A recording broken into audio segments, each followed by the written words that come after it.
Hi, my name is Chris Little, and I am the host of The Lifestyle Chase. In 2018, I started this show to have meaningful conversations.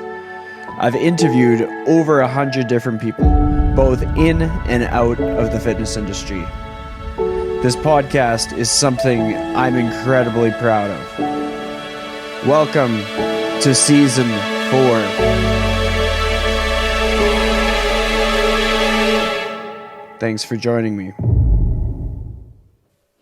There's a lot that really makes a person think, because I've seen so many instances where it's like, yeah, if you do a referral, you get this. And as soon as you talked about how that becomes more like transactional, like an exchange of like money almost, then I could understand where the power would be in kind of giving the client that sense of autonomy and ownership over their journey and their power and their leverage.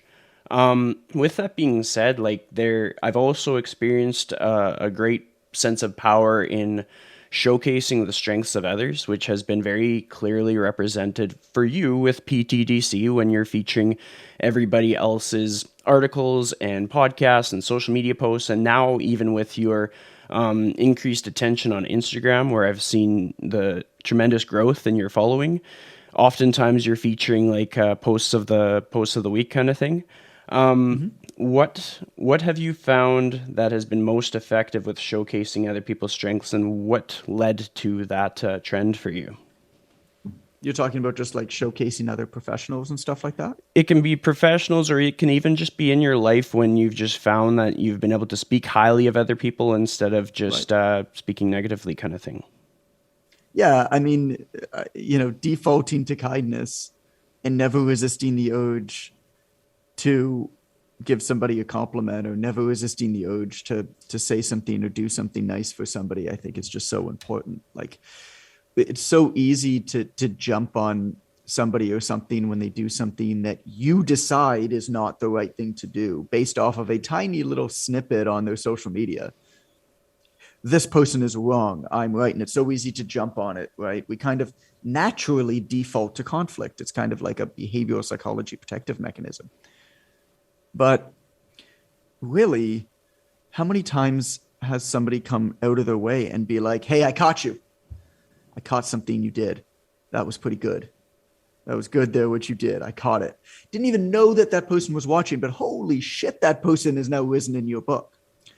Now, imagine if that person is somebody who you might potentially even admire, right? Or somebody who you might think is farther along in their career than you might be. Right? Maybe they are, maybe they're not, but you believe that they are. And so you admire that person. Now imagine if that person recognized you in something you did and was like, yo, I saw what you did there. That was pretty cool.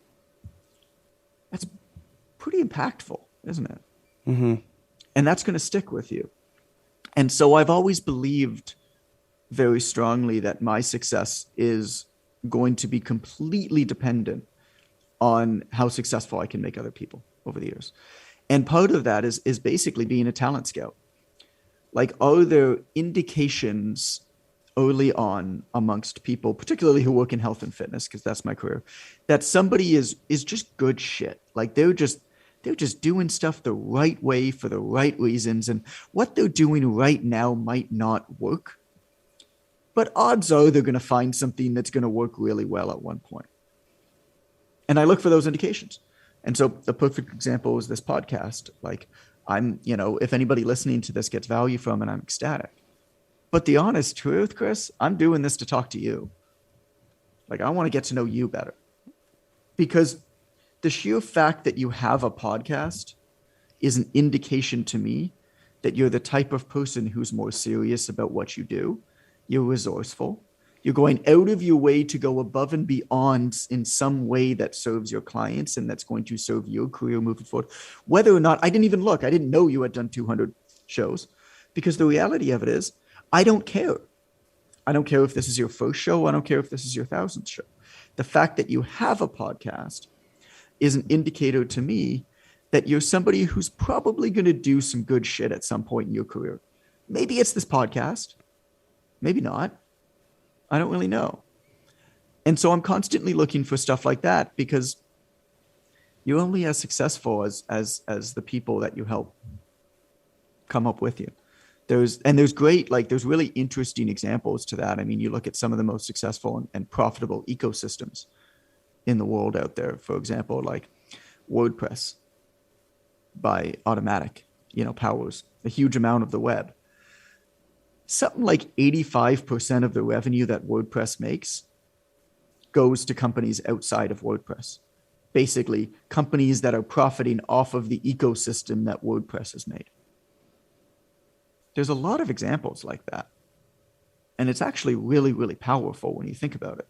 You basically create this environment where you win because you're making a whole bunch of other people win. And then everybody gets lifted up. This is nothing new. A rising tide lifts all boats. Like, I'm not making up anything here. Mm-hmm. But in this day and age, it just seems like people are just trying to be louder than one another, if that makes sense. And forgetting that the best way to actually win is to support one another and get together with good people and build community with one another and carve out your own paths together. Well, I mean, one of the biggest motivators for me in asking that question and kind of digging deeper into that was because, like, I find in an industry where we are focused on building, like, the strength and confidence in others, it can become quite toxic with insecurity and just, like, Mm-hmm. competition. And honestly, with the high turnover in this industry, like, if someone's wanting to last longer than 2 years, you got to get on board with that rising tide lifts all ships mentality.